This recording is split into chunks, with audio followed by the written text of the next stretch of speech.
Olá, meus amados irmãos, a paz do Senhor Jesus. Eu sou o pastor Nilton Conejeiro e esse é o nosso canal no YouTube.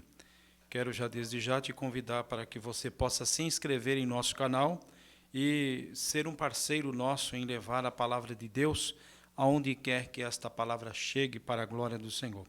Nós estaremos dando continuidade ao estudo da primeira carta de João e hoje nós estaremos falando sobre o capítulo de número 4 da primeira carta de João. O dom do discernimento. Capítulo 4, versículo 1, nós vamos ler 6 versículos da palavra do Senhor, que diz: Amados, não criais em todo espírito, mas provai se os espíritos são de Deus, porque já muitos falsos profetas se têm levantado no mundo. Nisto conhecereis o Espírito de Deus.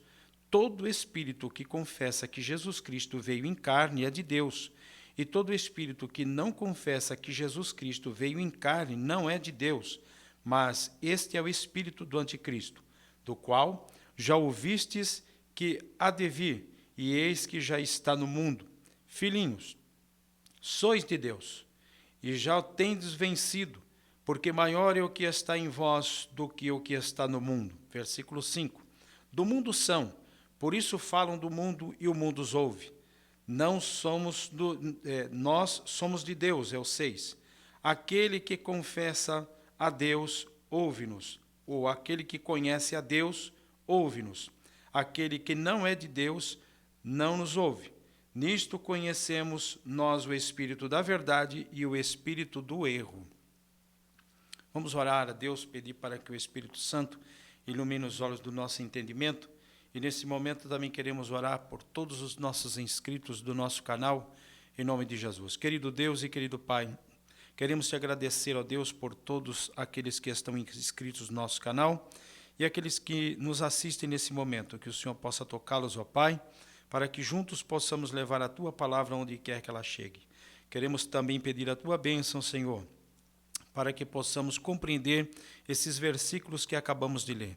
Deus, através do Teu Espírito Santo, que nós pedimos todas essas bênçãos em nome do Senhor Jesus Cristo. Amém. Queridos irmãos, chegamos no capítulo de número 4, e este capítulo vai trazer para nós um relato bem claro sobre a questão do anticristo e dos falsos profetas. Do anticristo nós já falamos no capítulo anterior, mas nós vamos falar sobre a atuação na vida dos falsos mestres ou dos falsos profetas. João, ele escreve esta carta para preparar aquela comunidade sobre aquele movimento que estava tendo, né? A atuação desses falsos mestres, desses falsos profetas. A questão do gnosticismo, nós já falamos isso nos vídeos anteriores, ela trata sobre o antinomismo dualista, ou dualístico, né? Ela surgiu muito cedo no meio das heresias gnósticas, e logo no primeiro século, né? E a segunda carta de Pedro, capítulo 2, vai ter ali um capítulo exclusivo sobre eles, sobre a atuação deles e suas práticas também, juntamente com a carta de Judas. Os irmãos podem observar essas duas cartas aí. Eles diziam e pregavam que a salvação era somente para a alma, de maneira que não importava de que forma que eles poderiam viver, tudo que eles faziam através do seu corpo era muito natural, que isso nada iria atingi-los, de maneira que o importante seria só a alma, o corpo pouco importava. O antinomismo, ele se opunha à lei de Deus, e que a lei de Deus nas Escrituras não controlaria a vida dos cristãos, ou seja, todos aqueles que estavam supostamente eles em Cristo, eles estavam livres de toda a lei de Deus. Nós não estamos livres do cumprir a lei moral de Deus. Nenhum cristão está livre disso, e nós vamos ver pela própria palavra de Deus. Somos salvos mediante a graça de Jesus Cristo e cumprimos hoje pelo Espírito de Deus que atua em nosso coração e em nossa vida. Então, depois nós vamos ver isso aí com mais calma. Então, nós vamos ver que eles pregavam que eles estavam acima da lei moral de Deus, que não precisariam de forma nenhuma obedecê-la. E a Bíblia diz completamente ao contrário sobre isso. Cristo Jesus cumpriu a lei na íntegra por nós, e nós, cheios do Espírito Santo e pelos méritos de Cristo, nós conseguimos hoje, né, poder estar aí em conformidade com a lei soberana de Deus.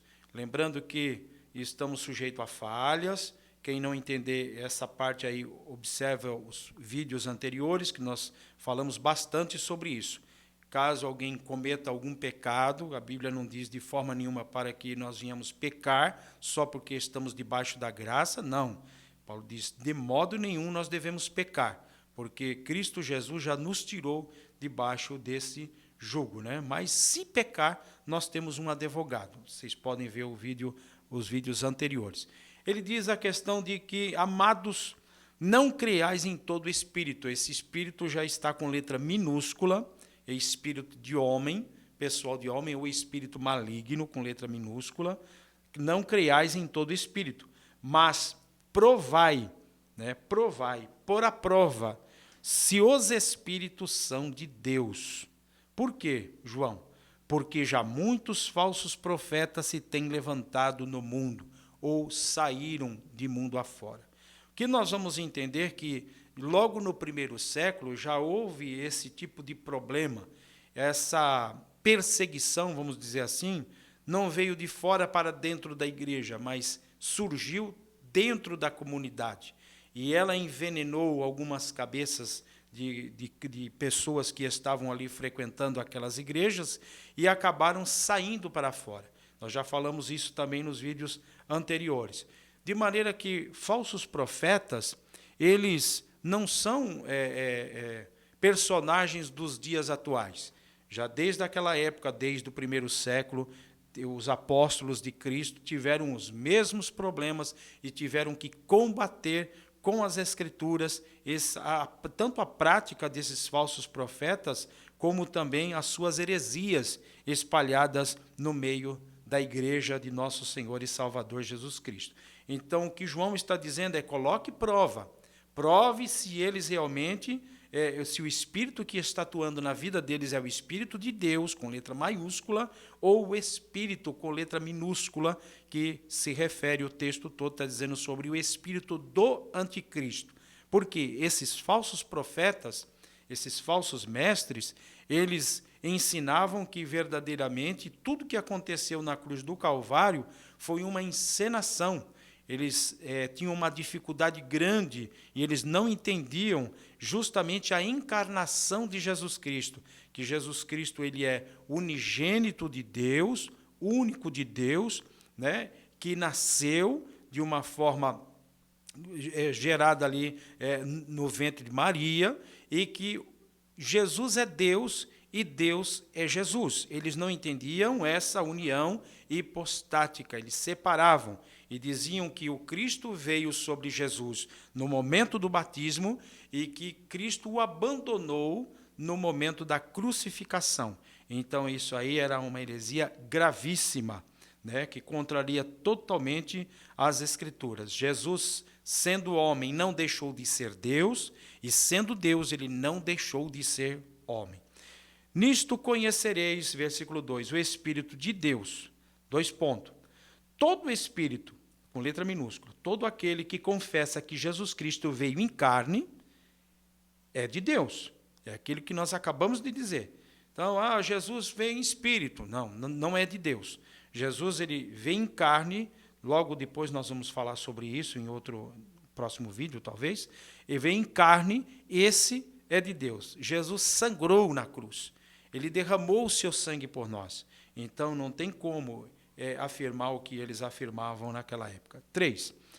Todo espírito que não confessa que Jesus Cristo veio em carne não é de Deus, mas este é o espírito do anticristo, do qual já ouvistes que já há de vir, e eis que está no mundo.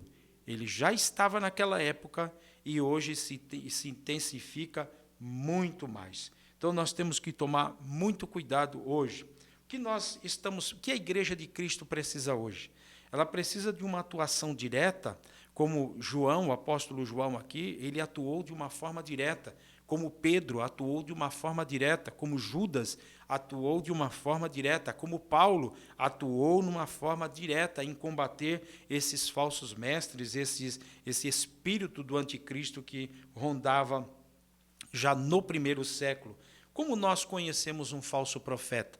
Nós conhecemos ele quando ele abre a sua boca, quando ele profere as palavras, nós conseguimos, pelo Espírito de Deus, identificar o falso profeta. Hoje, muitos falsos profetas até mesmo confessam, né, a uma suposta fé cristã, mas lá no meio, ou lá no últimos discursos dele, nas últimas falas dele, ele distorce tudo aquilo que ele afirmou no princípio. Então, realmente é um falso profeta. O que está faltando hoje, afinal de contas? Está faltando o que Paulo escreveu aqui, melhor, Lucas, né? Porque Atos dos Apóstolos, capítulo 17. Vamos ver aqui o que está acontecendo aqui em Atos dos Apóstolos, capítulo de número 17. Versículo de número 10, que diz assim, olha o que Paulo passou aqui quando chegou em Bereia. Versículo 10, e logo os irmãos enviaram de noite Paulo e Silas a Bereia, e eles chegando lá, foram à sinagoga dos judeus. Ora, estes foram mais nobres do que os que estavam em Tessalônica, porque de bom grado receberam a palavra, examinando cada dia nas Escrituras se estas coisas eram assim. Então, vocês vejam que o próprio apóstolo Paulo também ele passou pelo crivo dos bereanos. E o mal que está acontecendo nas igrejas hoje muitas das vezes, fechar a sua Bíblia no momento da exposição da palavra de Deus. Os pregadores, e nós pregadores, eu me incluo junto, tem que estar em conformidade com a palavra de Deus. E aquele que nos ouve também deve estar com a sua Bíblia aberta, de olho no pregador, para ver se realmente aquilo que ele está pregando, afirmando, está em conformidade com as Escrituras. Se não tiver em conformidade com as Escrituras, se algo está completamente fora, você já sabe qual é a sua motivação. Então, esse é um cuidado que nós temos que ter. O cristão ele está livre de obedecer à lei. A lei ficou para trás. Será que isso é verdade? Vamos abrir a Bíblia agora em Mateus, capítulo de número 22. Vamos lá para Mateus 22, versículo 36 até o 40. Versículo 36. Observe o que Jesus diz. Alguém diz, mestre, versículo 36. Qual é o grande mandamento da lei? 37. E Jesus disse-lhe, amarás o Senhor teu Deus de todo o teu coração, de toda a tua alma e de todo o teu pensamento. 38. Este é o primeiro e o grande mandamento. E o segundo, semelhante a este, amarás o teu próximo como a ti mesmo. Desses dois mandamentos dependem toda a lei e os profetas. Será que nós estamos livres da lei de Deus, da lei moral de Deus? De maneira nenhuma. Você sendo um cristão, nós temos que seguir com a ajuda do Espírito Santo, é claro, sem ele nós não podemos fazer absolutamente nada. Agora vamos dar uma olhada em Romanos capítulo 3. Vamos ver o que Romanos, no capítulo 3, ele vai dizer sobre a questão da lei. Romanos 3, versículo 29 a 31. É porventura Deus somente dos judeus? Uma pergunta. E não é também dos gentios? Outra pergunta. Também dos gentios, certamente. Dos dois. Né? 30. Visto que Deus é um só, que justifica pela fé a circuncisão, ou seja, o judeu, e por meio da fé a incircuncisão, da mesma maneira. 31. Anulamos, pois, a lei pela fé? Paulo diz, de maneira nenhuma. Antes estabelecemos a lei. Então, a lei moral, ela faz parte da vida de um cristão verdadeiro. A lei moral de Deus, ela faz parte da vida atuante de um cristão verdadeiro para a glória de Jesus Cristo. Um verdadeiro cristão, ele não vai adulterar. Um verdadeiro cristão, ele não vai cometer falso testemunho. Um verdadeiro cristão não vai cobiçar o que é do seu próximo. Um verdadeiro cristão vai amar a Deus sobre todas as coisas. Um verdadeiro cristão vai amar o seu próximo como a ti mesmo. E assim sucessivamente. Então, mas e o sábado? Ora, precisa só guardar o sábado? Guarde para Deus a semana toda. Viva para Deus intensamente, exaustivamente, buscando a Deus, louvando a Deus, cultuando a Deus, adorando a Deus e assim por diante, né? Glória seja dada ao nome do Senhor Jesus Cristo. Versículo 3. Todo espírito com letra minúscula que não confessa que Jesus Cristo veio em carne não é de Deus, mas este é o espírito do anticristo, do qual já ouvistes que há de vir, e eis que já está no mundo. Ele já está no mundo. Filhinhos, sois de Deus. Olha aí a palavra afirmando, vocês, para os cristãos, vocês são de Deus e já tendes o vencido. Por que nós temos vencido esses enganos, esses ensinamentos antibíblicos e anticristãos? Porque o Espírito de Deus habita dentro de nós. No momento que ele nos convenceu que somos falhos, pecadores, né? Convencemos que somos pecadores e que precisamos do Senhor Jesus Cristo, ele habitou em nossa vida. Nós nos rendemos ao Senhor Jesus, ele habitou em nós, e esse mesmo Espírito que está em nós é que faz com que nós venhamos identificar esses tipos de venenos espalhados por todo o mundo hoje, vamos dizer assim, que ele já se espalhou pelo mundo inteiro. E versículo de número 5 diz, 4, filhinhos, sois de Deus e já o tendes vencido, porque maior é o que está em vós do que o que está no mundo. Maior é aquele que está em nós do que aquele que está atuando na vida desses falsos profetas e na vida desses falsos mestres. 5, do mundo lhes são, por isso que falam do mundo, e o mundo os ouve.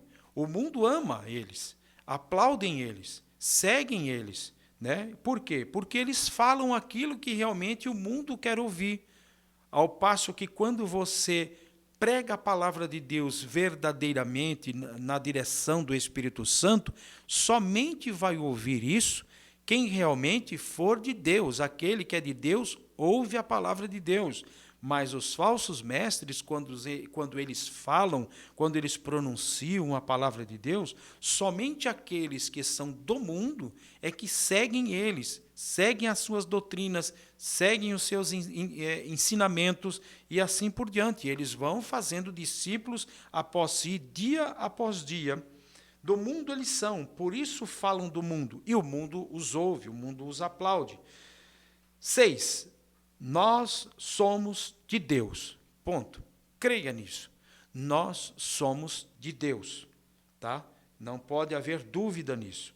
Aquele que conhece a Deus, ouve-nos. É aquilo que eu acabei de dizer. Aquele que conhece a Deus, aquele que é de Deus, nos ouve. Dá crédito à sua palavra. Crê na sua palavra. Aplica a sua palavra. Aquele que não é de Deus não nos ouve. Você não vai esperar que todo mundo dê crédito naquilo que você está falando, principalmente quando você está pregando, expondo a palavra de Deus. Nós já falamos sobre isso, que Jesus ele não veio para agradar a todos. Jesus veio chamar o seu povo. E isso para nós é de suma importância. Então não vai esperando que todo mundo vai lhe aplaudir. Não. E a Bíblia diz bem claro, aquele que não é de Deus não nos ouve. Nisto conhecemos nós o Espírito da verdade, esse Espírito aqui ele deve estar com letra maiúscula, que é o Espírito da verdade, o Espírito de Deus, e o Espírito do erro, já agora com letra minúscula. O Espírito do erro, aquele Espírito que atua naquelas pessoas que pertencem ou que estão ainda a este mundo, né? E aqueles falsos mestres e aqueles falsos profetas. Nós precisamos hoje, encerrando aqui esses 6 versículos, nós precisamos realmente estar ligados em Deus inteiramente. Pedir para que o Espírito Santo nos ajude a discernir esse tipo de engano que está rodando no meio do povo hoje. E eles vêm fazendo milagres, prodígios, maravilhas. Não se tenha isso, porque milagres e prodígios o anticristo fará. O anticristo, quando ele vier, ele fará milagres e prodígios, que se possível fora, que não foi lhe permitido fazer, enganaria até os escolhidos de Deus, até os eleitos de Deus. Que Deus nos ajude a discernir todo esse tipo de situação que nós estamos vivendo hoje. Como aqueles irmãos, no período que João escreveu essa carta, no século I, teve esta oportunidade de ter um homem de Deus, o último apóstolo de Cristo Jesus, para escrever esta carta, não só essa, mas a segunda e a terceira também, para orientar aqueles irmãos, guiar aquela comunidade, aquela igreja no caminho da verdade, na direção do Espírito Santo, para a glória de Cristo. Nós estaremos orando nesse momento, pedindo a bênção de Deus sobre as nossas vidas, que o Senhor nos dê força e nos ajude a cada dia para que possamos estar sempre atentos quando eles vierem até nós, tentando colocar alguma outra coisa além daquilo que já está escrito nas Escrituras Sagradas. Quero orar pela tua vida, para que o Senhor te ajude e te abençoe, em nome de Jesus. Lembrando que se você ainda não é inscrito no nosso canal, se inscreva nesse canal. Compartilhe este vídeo, para que outras pessoas possam ser alcançadas, melhor dizendo, também com a palavra de Deus. E vou fazer um pedido, tenha paciência, tente fazer esforço, peça ajuda a Deus para que você possa aguentar ouvir pelo menos 20 minutos da palavra de Deus. É outra coisa que nós estamos presenciando e vivendo nesses últimos dias. As coisas para Deus, quanto mais rápido, melhor. Nós estamos em uma geração expressa. Ninguém tem mais paciência de ouvir a pregação da palavra. Hoje, a maioria dos cultos se canta 2 horas e se lê mal um texto em 15 minutos, quando muito 15 minutos. Tá certo? Então, isso também aponta para os últimos dias. O amor de muita gente está se esfriando dia após dia, momento após momento. O povo está perdendo o interesse pela palavra de Deus. E nós temos vida por esta palavra. Com esta palavra, a nossa fé, ela cresce constantemente. A fé vem pelo ouvir e ouvir da palavra de Deus. Então, se isso está acontecendo em tua vida, se já está dando uma agonia, 5 minutos, um desespero, peça para Deus, Senhor, repreenda isso, porque nós não medimos esforços e nem tempo para, às vezes, ficar horas e horas e horas em frente a algum outro aplicativo e não percebemos isso. Quando vai ver, o tempo se foi. E, às vezes, não temos paciência de ouvir 15 minutos, meia hora que seja a palavra de Deus sendo pregada. Que Deus nos ajude. Querido Deus e querido Pai, queremos pedir a tua bênção, Senhor, a todos aqueles que estão assistindo este vídeo nesse momento. Queremos pedir, ó Pai, através do teu Espírito Santo, que eles possam, Senhor, se fortalecer a cada dia, que o Senhor possa guiá-los no caminho de toda a verdade na tua palavra, pois a tua palavra é a verdade, Senhor. Ó Deus, que o teu Espírito Santo nos fortaleça cada dia, a cada momento. Abençoa-os de uma forma extraordinária, cada um juntamente com toda a sua casa. É o que nós te pedimos em nome de Jesus Cristo, desde agora e para todo sempre. Amém. Que Deus em Cristo abençoe a todos em nome de Jesus Cristo. Amém.